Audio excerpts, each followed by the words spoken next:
listens to audiobooks all the goddamn time. And shitty fanfiction is getting turned into shitty books that get turned into shitty movies. A girl, some other girls, some fanfiction, and a really shitty microphone. This is the Fan Official Audiobook.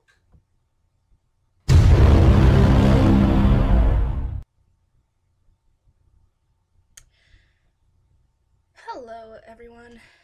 As you may or may not know, my name is Iridice, and this is the Fan Official Audiobook.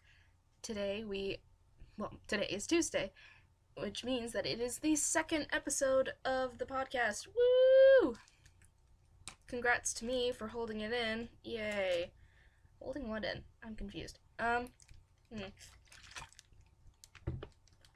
Anyways, things should go a lot faster today than they did yesterday because I actually know a bit more about what I'm doing, and things are a little bit better planned than they were yesterday. Maybe, probably, possibly, I'm not sure. Anyways, okay, so, I'm sorry. I'm doing the thing I did yesterday. I'm trying to think if there's anything I need to mention. I don't think so. I hope that you watched the episode before this, before watching this one. That was probably a better idea than just tuning into this one randomly. But if you're new here, then great, that's fine. I don't mind. This is the Fan Official Audiobook. Welcome, one and all. If you want to know more information about the Fan Official Audiobook, what this is, what is actually happening, and all that stuff, then please look at the description, because I wrote one in Mixler, and also there's one underneath the video, if this is on YouTube that you're watching this. So yeah, just look at the description, because I'm not going to spend 15 minutes explaining everything like I did yesterday. Instead, we're going to start reading, like, right off the bat. And since today is Tuesday, we are reading fanfiction that is from games and YouTubers. Woo! And because of both A, poor planning, and B, laziness, one of these was going to be a suggestion and is a series that will be possibly read later on if everyone likes this one. And if I feel like it. I feel like I might feel like it though, because this is a pretty good fanfiction as far as I can tell. I haven't actually read the entire thing. I read a portion of the first chapter. I haven't finished it yet. I didn't have time. I apologize. But, yeah. So I have 3 fanfictions today. And depending on how much time it takes, I may or may not read more of the first one I read. Or more of the other ones. It depends. Because I'm only going to read a portion of the first chapter of the first fanfiction we have today, because it's really, really long. Which is fine. Really, it is. But it takes a long time. So if it doesn't take ridiculously long, then I will endeavor to read the rest of the chapter. As it stands, I will be reading almost exactly half of it, which is fine, I think. So yeah, I have... Let's just go ahead and get started on the first one. The first fanfiction today is from the games category, and guess what game? Portal, which is one of my personal favorites, honestly. I love Portal. I finished both the first and the second game, but no one wants to play with me. No one wants to do science with me, so I can't finish the co-op in the second one. Yeah, it's unfortunate. I had a science buddy, but then he ditched me. Upsetting. But yeah, so, for those of you who don't know what Portal is, which is absurd, because Portal's been around for a while, and there are a lot of jokes about Portal out there. One would think you'd at least know kind of what it is. But if you don't, and you're one of those shut-ins, like me, who don't know about a lot of popular things, and who took about 2 years to figure out what the heck Portal was in the first place, then listen in, I will explain. So, Portal was a game made, it was a bit like a testing thing a while ago, by a game maker who decided to make this. This is what I think I recall hearing from somebody else, so I'm not sure if this is right, but he made the original Portal game kind of as a beta test, but then it turned into such a popular thing that he made a second one, and it became a bigger thing, and everyone loved it. So yeah, and I think it's like a... It was actually made off of Half-Life 2 models, I think, or something along those lines. Half-Life had a say in it, kind of ish. Not entirely, but the style is similar. They used similar objects, stuff like that. But anyways, the actual storyline of Portal, which is the important thing right now, is there is a test subject that in the game you play as her. Her name is Shell, and she is in this huge laboratory called Aperture Science, and it's completely controlled by an AI named GLaDOS. And while she's in Aperture Science, she has to go through all these different tests for GLaDOS because science, I guess. That's basically it. And as she goes over and does all these tests with this thing called a portal gun, which shoots portals that you can go back and forth through, she discovers this background, like, storyline that's happening. How all these people are missing. There's no humans, and there are drawings and doodles and writings everywhere in little hidden places by this guy, the Rat Man, I think it was. And he writes all these things saying that GLaDOS is evil, the robot's wrong, the robot did something bad, it's all her fault, and that they need to get out. That the cake is the lie, and that the cubes are friends. And throughout all of the tests that she goes through, she realizes all these things, and she starts to figure out what's going on. And then she reaches her final test, which is when GLaDOS tries to kill her. Unfortunately for GLaDOS, but fortunately for us and Shell, she survives and gets away and then goes and attacks GLaDOS and takes her down. Spoilers, by the way. So she takes down GLaDOS after a really kind of difficult but kind of not difficult boss battle scene. And when she takes her down, the entire place is destroyed and Shell is left outside of the facility, I think unconscious. And GLaDOS is quote-unquote dead. At least you think that, until a little scene comes up, and it shows the cake that is promised to you as a reward for finishing the tests inside of this room filled with different bodies for GLaDOS, and you realize it's not over then. And then this really nice song plays, and it's an awesome song that I know all the words to. It's great. So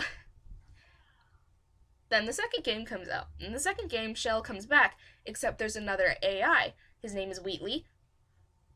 And he is not as smart as GLaDOS is. Yeah, he's actually supposed to be an inhibitor, which basically means he's supposed to make her stupider. They keep attaching all these things to her, at least they did, when there were still people trying to build GLaDOS in order to keep her from being too advanced and hurting everyone, because she is based off of a human consciousness as well as a robot's mind. And mushing that together was kind of terrifying, and it ended kind of badly, which is why everyone's dead. So Wheatley shows up, he gets Shell, and he plops her back into Aperture Science, where GLaDOS is still unable to do anything because she's still inactive. However, the portal gun is still there. And now Wheatley is there. He gets in there, he kind of sort of installs himself, and he gets Shell inside too. And then they find the body of GLaDOS. They find her corpse, basically, and they reactivate her on accident. So, of course, she gets rid of Wheatley, and she sends Shell back into the labs for more testing. But eventually, Wheatley shows up again. And he kinda saves Shell, but then goes completely insane once they actually bring GLaDOS down and reinstall him instead of her. So he goes insane with power and takes over and tries to kill you and GLaDOS, who gets put into a potato. Poor thing. And you and GLaDOS end up in the older section of Aperture Science. And you find out GLaDOS' backstory, how she was created, and the fact that she was actually created from a human consciousness. Which is pretty cool. In my own opinion, that's awesome. So, all this time, you're with GLaDOS, who is a potato, and you're carrying her around, and you're keeping her safe, and you're trying to get out of the old labs that are underneath the newer one. And when you finally do, and you get back up to the original laboratories, Wheatley makes you test, but his tests are bad. All of his are almost unsolvable. Or if they are solvable, they're simple and kind of stupid because he's not very smart. Until he starts bringing in GLaDOS's tests, and then it starts getting harder. And then you and GLaDOS try to plan to get out. He figures it out, kind of, and this big boss battle ensues, the usual thing. Then you get rid of Wheatley, you reinstall GLaDOS, but you also almost die, and in the process you lose Wheatley and some other inhibitors, specifically one who is apparently, according to Wheatley, named Kevin in this fanfiction, and he constantly screams about space. So Wheatley and Kevin get launched towards the moon, because you find out that the portal gun actually is made from, like, moon rock and moon dust, which is weird, but okay, sure. So you get rid of Wheatley, GLaDOS is back where she belongs, and after that, when Shell wakes up, you see the two cooperative robots, which will be in the co-op game of Portal 2, which I still haven't finished, but I do know the storyline of it. I'm not going to explain it because it's not really necessary for this, I don't think. So, when GLaDOS comes back to herself, and she's talking to Shell for a while, and you think that they're going to fight, or that maybe they decided to make friends, especially because GLaDOS suddenly can feel the old emotions that she had as a human, until she deletes them. I personally don't think that she actually did, but So she says that she deletes them, but instead of killing you, instead of killing Shell, she decides it takes way too much effort, because every single time she tries, it always ends with Shell killing GLaDOS instead. So she decides that all she wants is for her to leave. So she puts Shell onto an elevator and sends her up and out into this weird wheat field after going through this very strange sort of turret orchestra, and tosses a cube to her and leaves her to her own devices.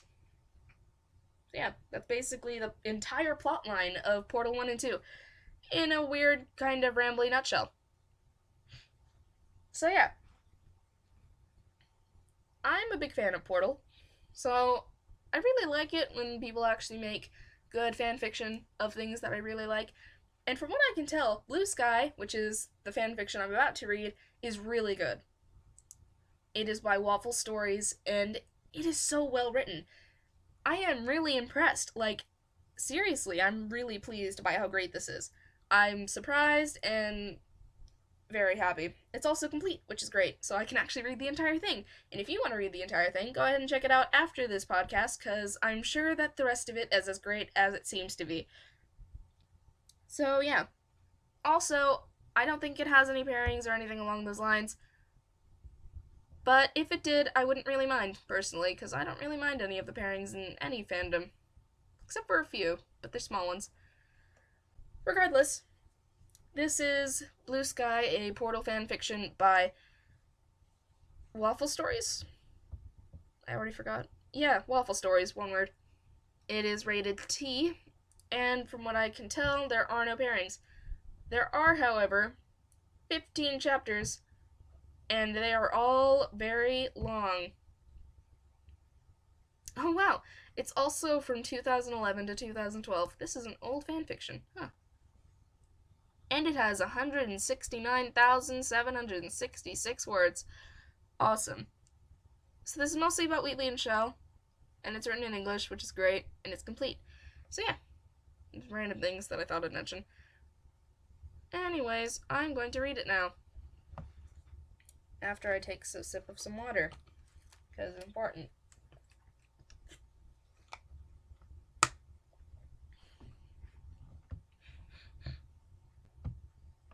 Ugh, sorry. A counterfeit. A plated person. It would not be whatever strata of iniquity my nature underlie. Truth is good health, and safety, and the sky. How meager, what an exile, is a lie, and vocal when we die. That is a quote by Emily Dickinson. The very first thing you see on here, which is pretty interesting. I always find it intriguing when people put quotes in fanfiction. Alright, so to the fanfiction itself. Somewhere deep within the vast vaults of Aperture Laboratories, two small robots charged down a long catwalk, the echoes of their footsteps clanking off the distant walls. One, short, stocky, with one bright blue eye at the center of its spherical body, squawked briefly at the other, taller, slimmer, its jointed torso housing a single orange eye, and took the lead, raising the strange gun-like piece of tech in its jointed hands and firing down the corridor at an angled panel at the far end. A blink and you'd miss it bolt of blue energy sizzled through the air, ahead of the two robots, zipping down the catwalk and across a huge section of missing floor. A gaping, unjumpable chasm, where the metal looked as if it had simply been ripped away by a giant hand. The bolt struck the angled panel, opening a shimmering blue hole. Without even breaking stride, both robots hurled themselves off the edge of the broken floor, plummeting down into the dark, wire-choked chute that flung them right, left, and finally into a free fall, the catwalk a dwindling point of light above them. Tucking into a tight roll in midair, the blue robot twisted, shoulders downward, and fired again. The very bottom of the pit, a corroded, grease-stained white surface, opened up with a half-second to spare into a second blue-ringed oval. Both robots shot through at terminal velocity and rocketed out of the angled panel, arcing a 200-foot parabola into the murky, girder-crossed ceiling, trailing garbled, Dopplering squeaks of glee. The orange robot was the first to land, hitting the highest platform in a crouch, riding the impact with the powerful shock absorbers in its long, stick-like legs. The blue robot landed a second later, rolling upright, being basically spherical, it was better suited to rolling, and jerking its high shoulders towards the big red button set into the floor. Catching on, the orange robot stamped down hard, and a sweet, blocky chime sounded as the exit door set into the wall behind them slid open with a hiss. The two robots high-fived enthusiastically, scattering sparks, and trotted forwards. "You solved it," a voice came from everywhere at once, cool, modulated, and inexpressibly bored. "Good for you." Stopping in the middle of the next chamber, the robots paused and looked around. The blue robot shifted its weight. The orange hopped nervously from one foot to the other. They had been programmed to adapt to unfamiliar circumstances. That was one of their primary functions. But even by their standards, there was something a little off about this chamber. It was, well, blank. "There's been a change of plan. I'm placing the Cooperative Testing Initiative project temporarily on hold. No buttons, no cubes, no turrets.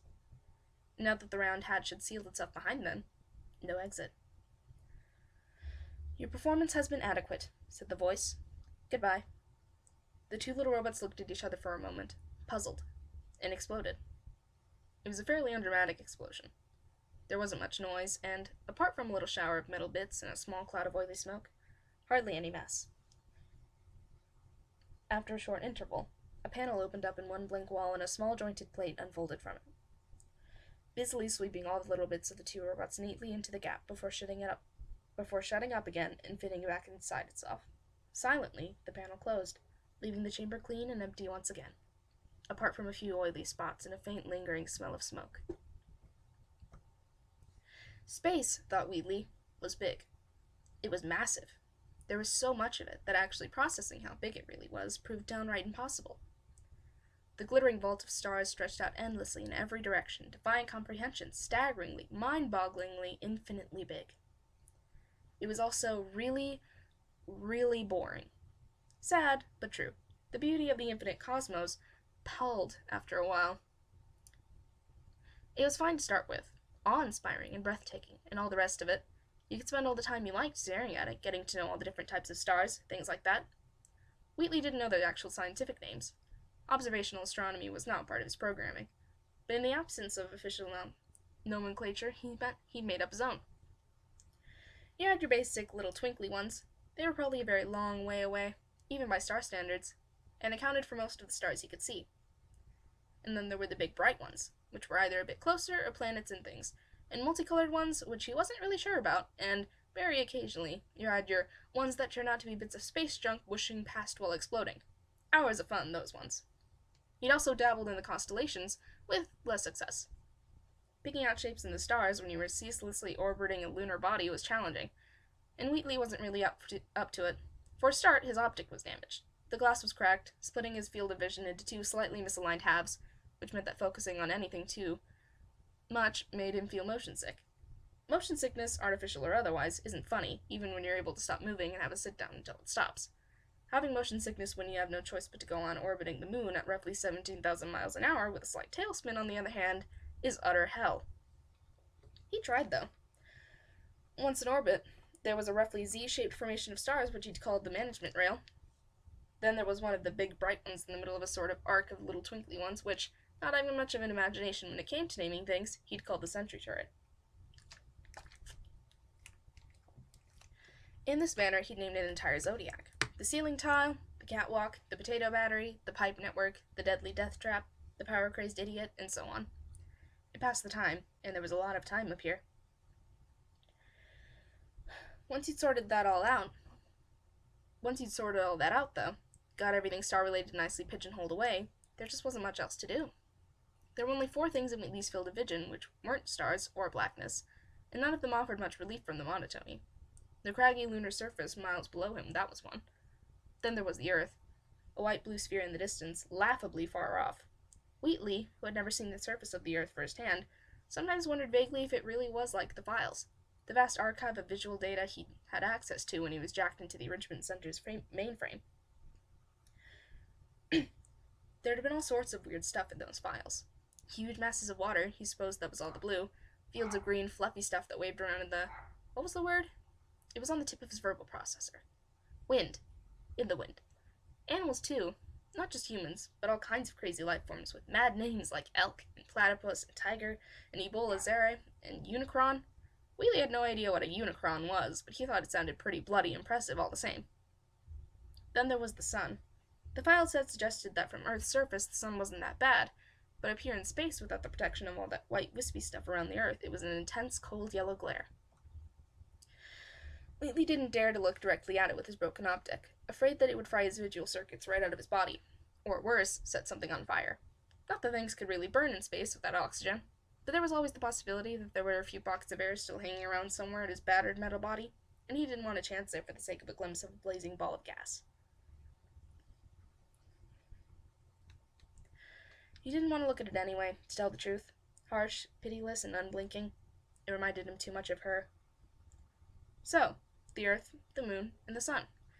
That was it, really, unless you counted space! Wheatley sighed. At least somebody was happy about the situation.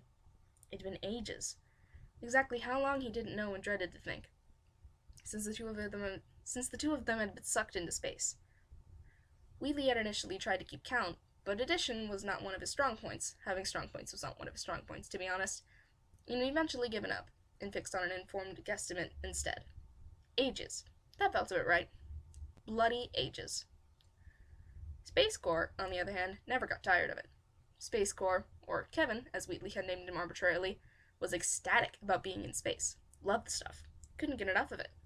By this point, Wheatley envied him. Badly. Kevin didn't know what the two of them were stuck up here in this cold, starry void forever. Until they shut down through disuse or decay or just lost momentum and plummeted helplessly into the rocky landscape below. Kevin didn't have to think about things like that. Kevin didn't even know what it was like to feel stupid or insignificant or guilty or lonely. Kevin didn't even know that his name was Kevin. "You all right there, mate?" said Wheatley, trying to at least sound as if he expected a coherent answer. By this point, it was hardly reasonable to hope that Kevin might respond with a "Fine, Wheatley, thanks for asking." But then, Wheatley specialized in unwarranted optimism, even now when there was absolutely no call for it. Old habits died hard. He twitched, involuntarily. Ever since she had crushed him into so much scrap metal, her little thank you to him for waking her up, and he really would have preferred a bouquet or something, just for the record. He'd been afflicted by this small, recurrent mechanical fault, glitching through him every so often, making his entire shell jerk and spark. There were no sparks up here, of course, but the twitching was still just as annoying as it was when he first found himself lumbered with it all that time ago. "Space," said Kevin sagely, drifting past upside down. Of course there was no sound up here. Came with the whole no oxygen thing, but Kevin, like Wheatley, was an aperture science gadget, and equipped with the same compatible shortwave radius system for emergencies. "I'm in space." A proper conversation, thought Wheatley, longingly, for approximately the 30,000th time. That's what I need. A proper conversation would be absolutely amazing right now. The kind where I talk and someone else talks, and, well, they wouldn't even have to talk, really. just as long as they actually listen to what I'm saying instead of not bothering, because there's nothing between their audio processors except space. You just throw in a flat, solid surface, nothing fancy, just something that's not spinning around a ball of rock at a zillion miles an hour, and that's perfection, right there. Just a bit of a chat, really, he said out loud. The earth somersaulted gently across his field of vision, round and blue and distorted up down the middle. There was something a bit skew...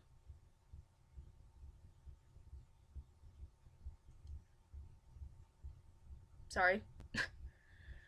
There was something a bit skew-if in the gimbal that controlled the movement of his optic, and he couldn't move it anywhere near as smoothly or rapidly as he used to. Blinking was painful as the two halves of his corroded metal eyelid responded slowly, scraping moon dust across the damaged lens. He got halfway, gave up, and left it closed. It wasn't as if he was missing much.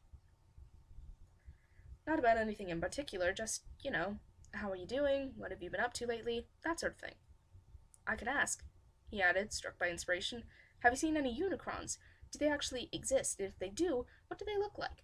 Because I'm thinking of something like a crow, big bird with, you've got the uni bit, so it probably got something. Leg, probably. Big old crow with one leg. Terrifying. Space. The real bugger of it is, there was a picture of a Unicron right there in the file. I know there was. I've just forgotten it, you see. Forgotten all sorts of stuff. There just wasn't enough room in my little old processor here for all those files. Oh god, there was masses of them. Literally millions. Millions and millions. Hardly surprising that I couldn't figure out which bit's important. What's that?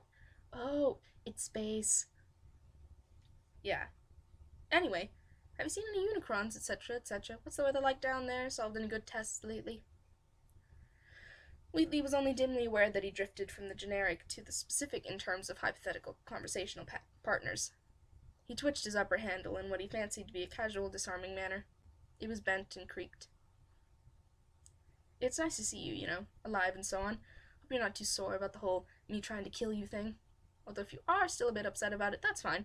More than reasonable. I mean, if it was me that you'd stabbed in the back at the last second, just as we were going to escape and everything, then you'd forced me to participate in a load of stupid bonkers tests and tried to squash me like an insignificant little insect, I'd be bloody livid, absolutely hopping. I'm in space, space dust, space rocks, meteor. Sorry, Kev, I am sort of trying to talk over here, if it's all the same to you. Meteor. So, anyway, I'd say, I don't mind you being a bit shirty with me, I really don't. And look, no hard feelings about leaving me up here, right? It's no more than I deserve, to be honest. No more than I deserve. I just hope, wish, really. I wish you were... Meteor. Yes, I know! Meteors! Well done! Space is full of them! Wheatley couldn't really shout directly at the other core because he'd been slowly spinning for the last few minutes, and at this point he was facing almost the exact opposite way, but he opened his cracked optic wide and focused as sharply and angrily as he could on the patch of empty space right in front of him. Just for the look of the thing. It wouldn't kill you to just listen to me for once. The first and last thing he noticed about the patch of empty space right in front of him was that it was no longer empty.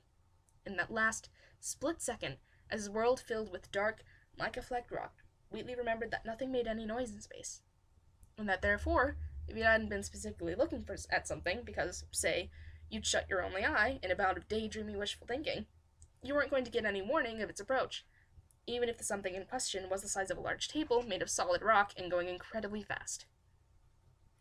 Oh no. Meteor, said Kevin, happily.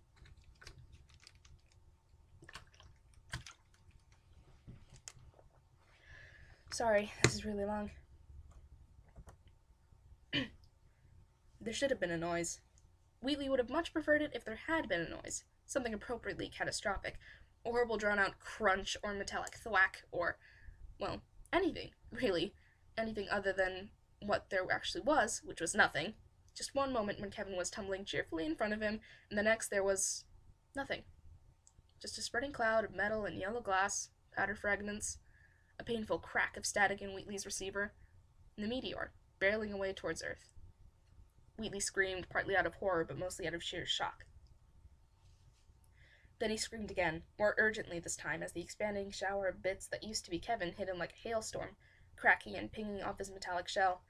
the shockwave sending him into a sickening end-over-end tailspin. His visual processor fritzed out under the onslaught, and dozens of blurred blue-white Earths skittered dizzyingly across his vision. Kevin, oh God, no! Our personality core had no lungs, no throat, and therefore no physical need to cough. But there are some things which simply engender coughing, whatever the circumstances, whether you have the requisite equipment or not. Accidentally sucking a hoofing great cloud of the atomized silicate remains of your only companion into your insides is definitely one of these times, and Wheatley spluttered and spat, trying to clear his system. Ugh! Oh God, I'm full of bits of him! Bits of Kevin! Oh, that's just sick! And a bit disrespectful, too, I suppose. You're not really supposed to inhale the dead.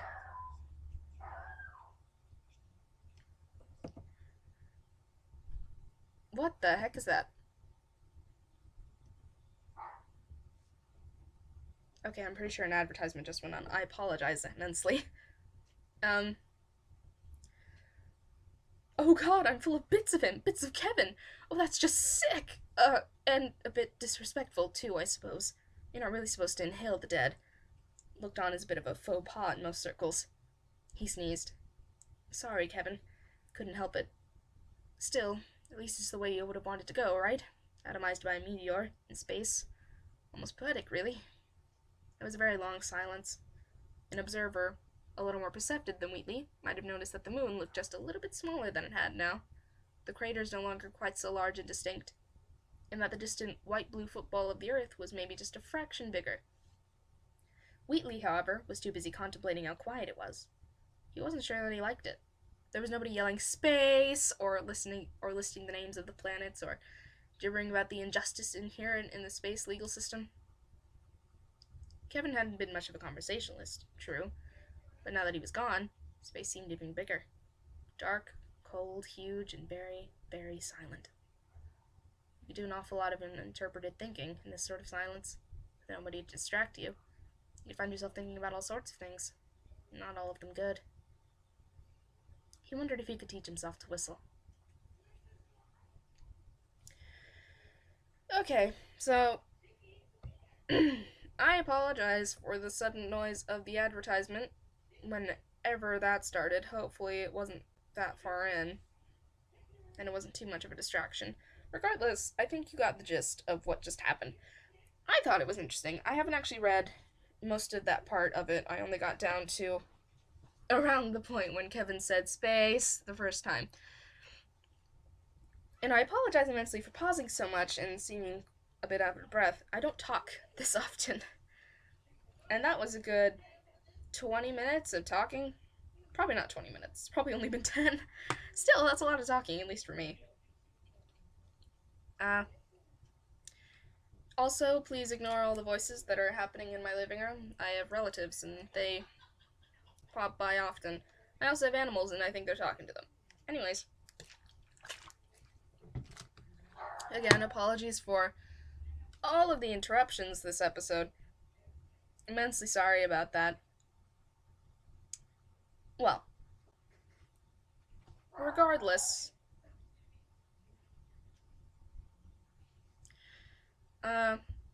right, so the fanfiction, I liked it. I thought it was really, really good.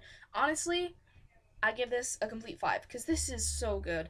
It's really long, and it goes into a lot of detail, but honestly, I don't think that's a bad thing. I think that it's appropriate for the fanfic, and I really enjoy the fact that there's no grammatical errors, as far as I can tell. And yeah, admittedly, I honestly don't know a lot of the scientific terms that seem to be in here.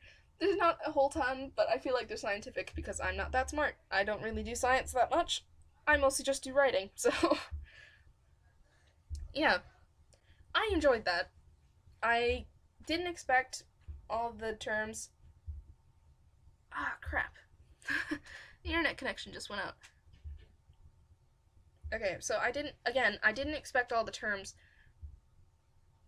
And honestly, I didn't expect it to be as good as it was, but it really is great. I am so enthusiastic to read the rest, honestly.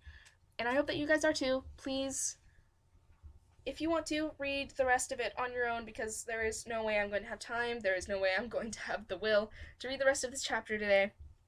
It's bad enough as it is, and I only have 25 minutes left. So, yeah, this is definitely a rated 5 fanfic as far as I can tell. I haven't read the rest of it, but it's so good. And they caught the personality well of Kevin. Kevin?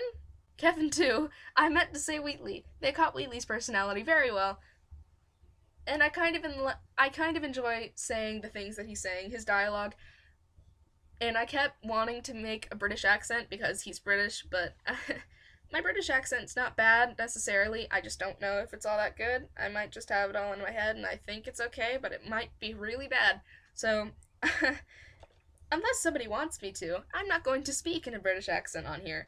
Eventually, probably. Like, if you guys want me to read the rest of this, then I'm probably going to start speaking in a British accent when I speak as Kevin, or when Kevin, for Pete's sake, now I have Kevin stuck in my head. Dang it, Wheatley. When I speak as Wheatley, or when Wheatley is narrating in the story, I might speak in a British accent because it's fitting for that, really. But, anyways, yeah, so this is a really good one. I like how the story goes so far. I feel really bad because poor Wheatley, poor Kevin. Oh man, I don't feel bad for the bots at the beginning because they can just be remade and their systems are still there. They're still there. They're fine. They'll just come back eventually. So yeah, so I'm not worried about that. But yeah, I feel really bad. Kevin, oh man, Kevin is gone now. That's really sad. I thought that was kind of hilarious. Now Wheatley's all alone in space, slowly drifting towards Earth. Yep, kind of terrifying. He's gonna meet Shell eventually and probably apologize to her. At least that's what I'm assuming. And there's gonna be some big plot twist, and there's gonna be problems, and he's either going to ally with GLaDOS along with Shell later on, or something bad's gonna happen, and Shell and Wheatley are gonna have to fight GLaDOS together again. I'm not sure. I can't really predict it. And I don't know what it is exactly, but I hope that you guys decide to go and see for yourself and figure it out and check it out, see what it's like. Anyways, keeping that in mind,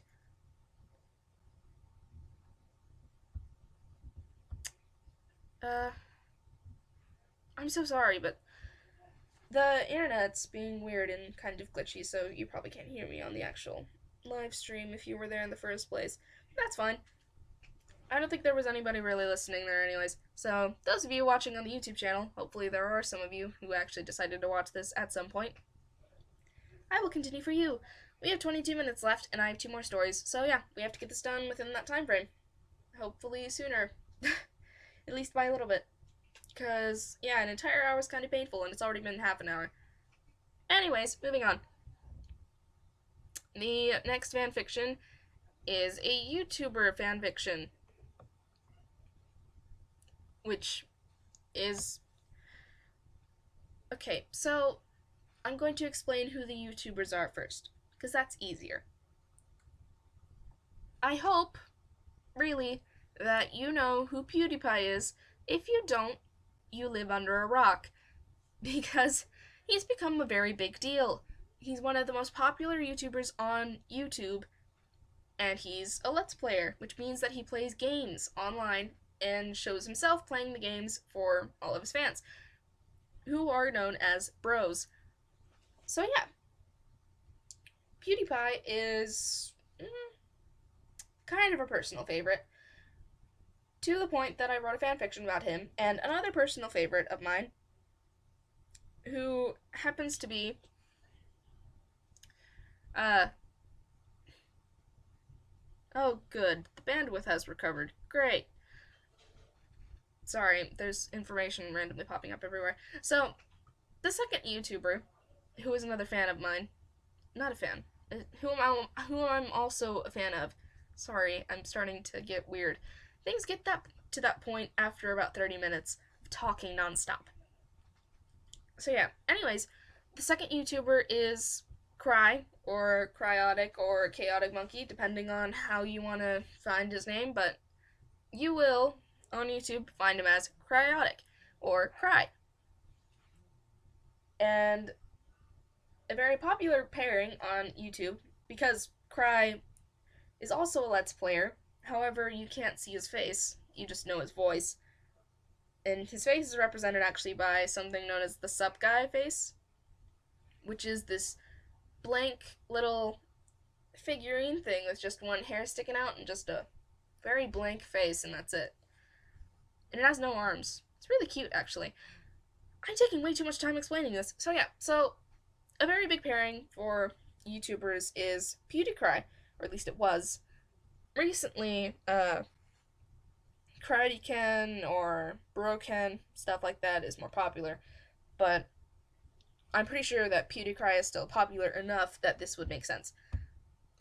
So yeah, back when I first found out about it, I made a fanfiction, which isn't very good, and I haven't really looked at it in a while.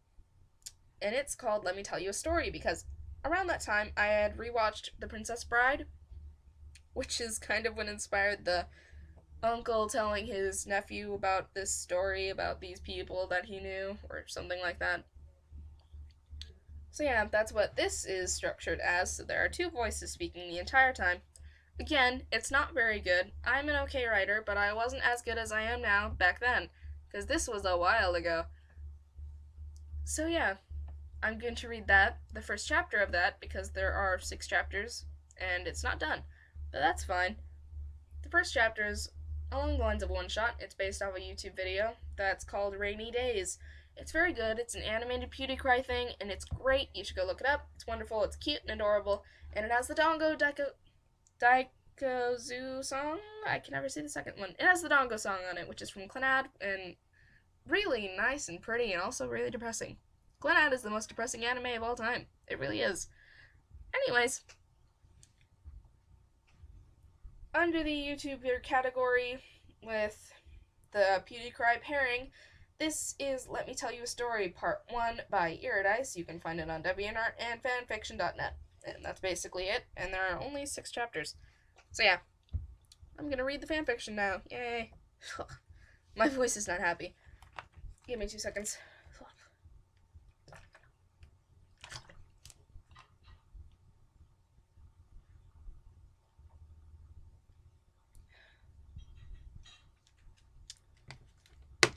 Okay. A long time ago, there was a story about 2 friends and how they came to know each other. Was it a good story? Of course, I wouldn't have mentioned it if it wasn't. Now, as I was saying, what's the story about? I'll tell you when I start the story. Now, do you want to hear the story or not? I do. Alright, then shut up and pay attention. Okay. Now then.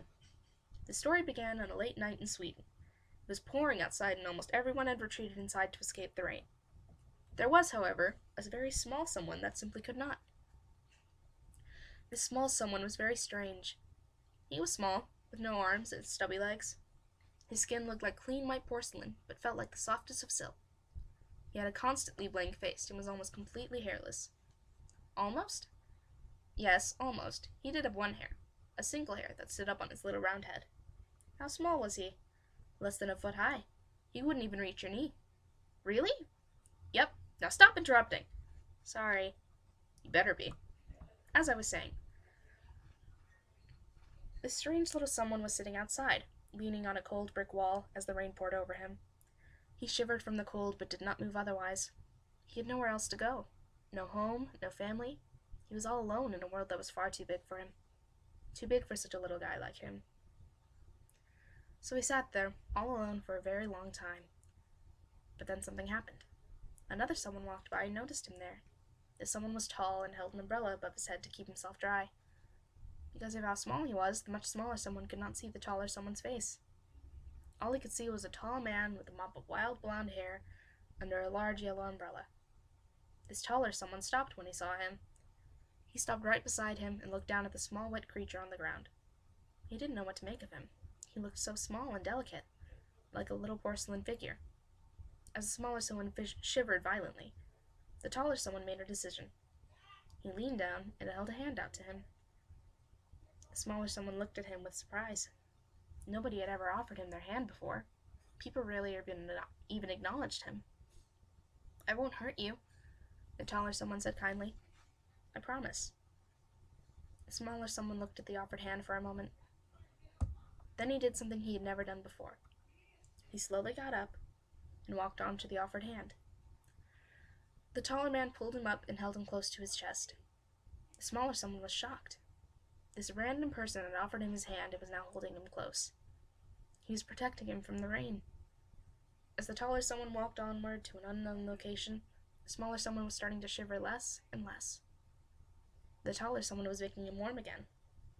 His heartbeat thrummed gently against him, singing him a wonderful lullaby he had never had the privilege of hearing before.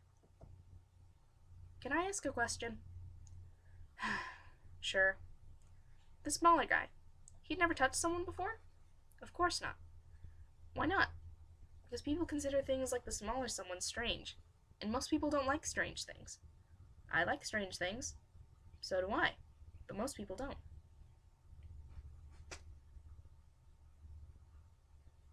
I'm pretty sure I just heard an advertisement. And I apologize for the second time. Okay, let's go back a couple things. Can I ask a question? Sure. The smaller guy. He'd never touched someone before? Of course not. Why not? Because people consider things like the smaller someone strange. And most people don't like strange things. I like strange things. So do I. Most people don't. In fact, most people hate them. Really? Yes. So nobody liked him? Not a single one until then. So the taller guy was the first? Yes, he was. He was the very first person to ever come into contact with our strange little friend. Wow. So he was all alone until then? Yes. That's really sad. I would hate being all alone. Having no one there to help you when you need it, to comfort you, to laugh with you, to be all by yourself. I don't know what I would do. Being alone is a very sad thing. Nobody should be left completely alone. Everyone should have at least one person there for him. At least one person who cares. Yeah. Well, that should be enough storytelling for tonight. It's time for you to go to sleep. But I want to know what happens. And you will, tomorrow. But until then, go to sleep. Alright. Good night, Uncle. Good night, kid. Sweet dreams. Ah! Pete's sake, I heard that. Freaking Wendy's. Don't listen to them. Those advertisements mean nothing. I don't even like Wendy's that much. No offense to people who like Wendy's. They actually have really good cheeseburgers. Hardee's is better, though. Actually, you know what's really good? Carl's Jr. That's really good. They have good cheeseburgers. Or Whataburger. I like Whataburger cheeseburgers. I really like McDonald's one of those, because they have a lot of salt. Anyways, there's a lot of advertisement in just 2 seconds. I apologize for the random advertising intervals. I hope that they weren't going on the entire time and being really annoying. Yeah, so that was my fanfiction that I wrote, like, 2 years ago. Which is a really long time for me. And it's okay-ish, not very good, but, yeah, I apologize for the barking, again. Anyways, honestly, it's okay, kind of, but really, if I thought about it, I'd rate it more along the lines of a 3 or a 3.5, maybe like a 3.3. Yeah, something more along those lines. Actually, yeah, it's a 3. I'd rate it a 3, because it's not very good, so, it's definitely not the worst that I've ever read, but it's more along the lines of a 3. So, yeah. I have 10 minutes left. And I don't really have anything else to say about that fanfiction that I wrote 2 years ago, so I'm going to try to really quickly read the third fanfiction I had planned. It is called Overtime, and it is by Dusty Forgotten, Dusty_Forgotten. It's on Archive of Our Own. You can go look it up on there, called Overtime. It's part of the Mike Schmidt is Done With Your Shit, which is, as you may or may not have realized already, a Five Nights at Freddy's fanfiction. Five Nights at Freddy's is, again, something you should know because it's really popular. It is a scary horror game that is about animatronics that come to life at night and kill the security guard. And there's a lot of lore behind Five Nights at Freddy's, and I don't really have enough time to get into it without not being able to have enough time to read this fanfiction, so we're gonna see how long it takes for me to actually read the fanfiction, and then depending on that, I will explain Five Nights at Freddy's a bit more. All you need to know is that basically the only human here is Mike Schmidt, who is the security guard at Five Nights at Freddy's, which is a children's pizza place, a bit like a... well, it's a bit like a Chuck E. Cheese, except haunted and terrifying. So yeah, all the animatronics come to life, and they attack him. There are 4 of them. One's name is Foxy. He is a fox. One's name is Bonnie, a bunny. One's name is Chica, a chicken, I guess, a bird. And the main one is Freddy, who is a bear. So yeah, Freddy Fazbear's Pizza, everybody. Five Nights at Freddy's. It's a really weird game. Very terrifying. It's fun to watch people play, though, so... I'm so sorry for any weird noises I'm making. This is really awkward. Okay, speedrun. You don't know why you're still working here. The pay is shit. Literal shit. You could wipe your ass with these checks. But they're back. Every night, midnight, sit in that chair and wait.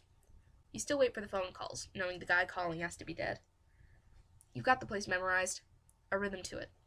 Left light, close right door, camera 1A, camera 1C, open door, lights. That seems to keep them away. By around 3 a.m., Foxy's leaned out of the curtains, taunting. But you don't look very closely.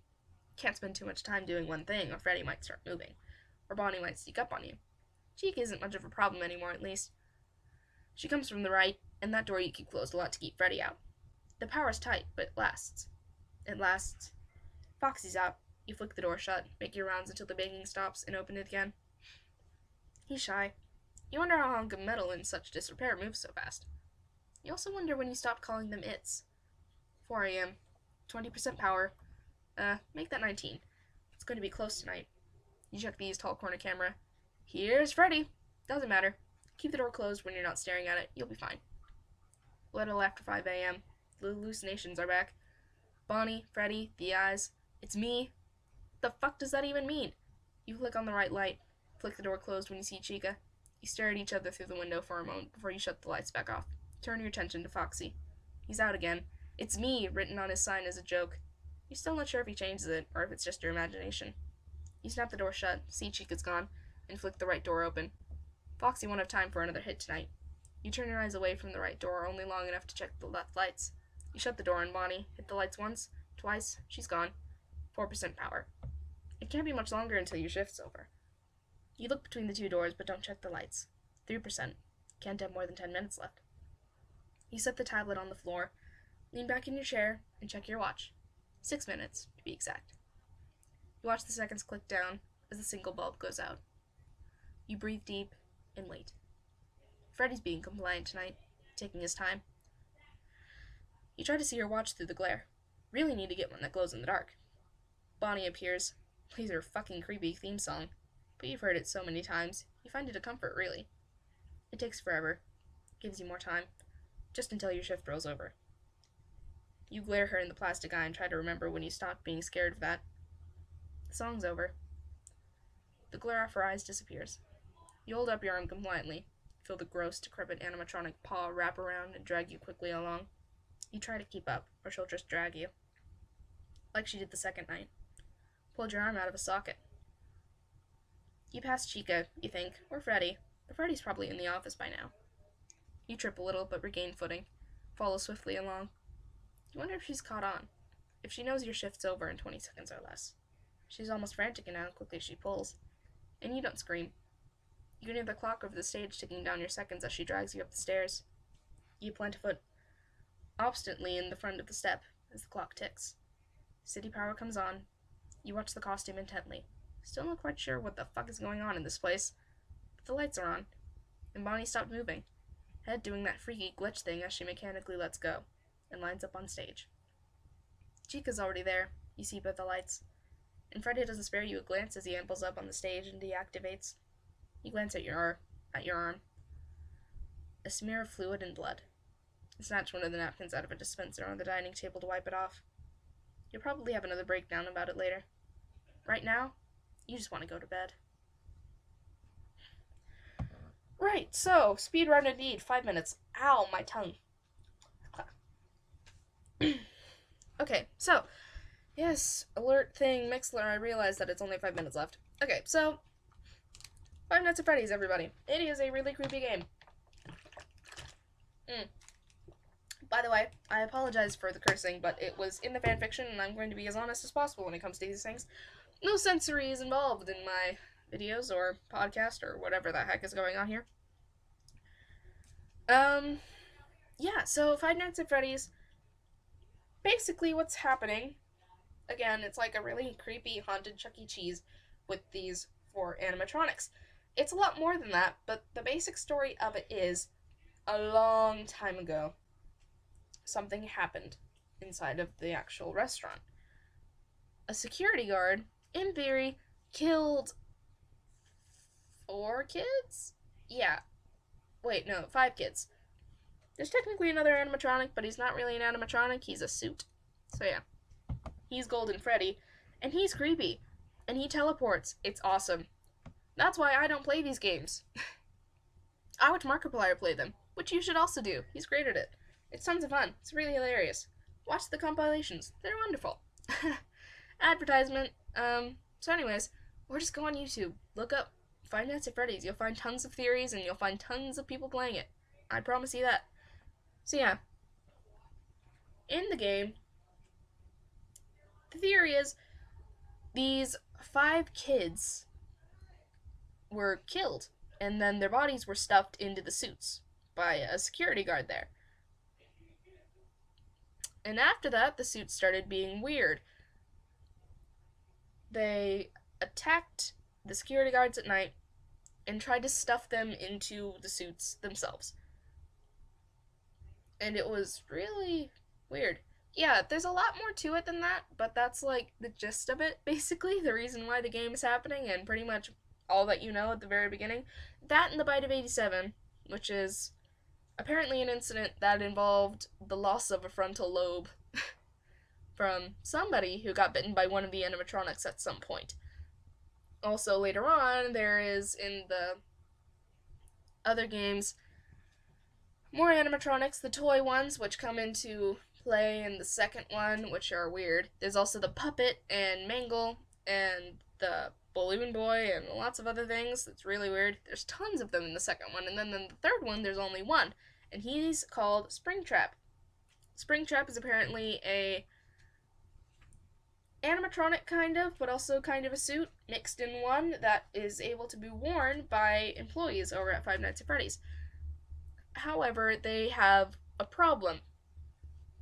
All of the latches inside of the suit, basically, if they're hit a certain way, then they'll crush whoever's inside of it.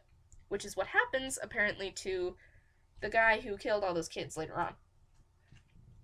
He died inside of the Springtrap suit, which was why the Springtrap suit tries to kill you in the third game. Yep, and then you hallucinate a lot, and you see things like Balloon Boy and Chica and Freddy and weird stuff. Yeah, so that's the third one, and then recently the fourth one came out. Apparently it's also going to be turned into a movie, the entire series, which is great. I honestly love it. I love the lore. It's very interesting. Tons of fun.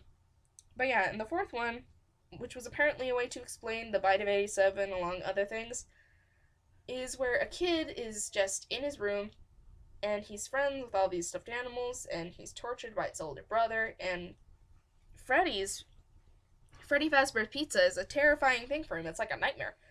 So, yeah, in the fourth one, you're this kid, and he has to try not to die, basically, from all the animatronics that appear in his house. It's really creepy. But yeah, if you want to know more about Five Nights at Freddy's, I suggest going and either watching Markiplier play it, or preferably, if you want to just look into the lore a bit, go on to Did You Know Gaming and look up Five Nights at Freddy's, or FNAF, FNAF, you know, that, or go to look up MatPat, or look up The Game Theorists, because he talks about the lore and actually explains it and gives his own theories, and it's really cool and really scientifical and has tons of facts, and it's great. MatPat, I love you. Please just make more videos, because I love you immensely. Look up the movie theorists, the game theorists, all that good stuff. Markiplier, Pewdiepie, Cryaotic, all that stuff. Portal. I love all these things. Thank you for being here. This has been the Fan Official Audiobook. I am Iridice Saralyn. Goodbye.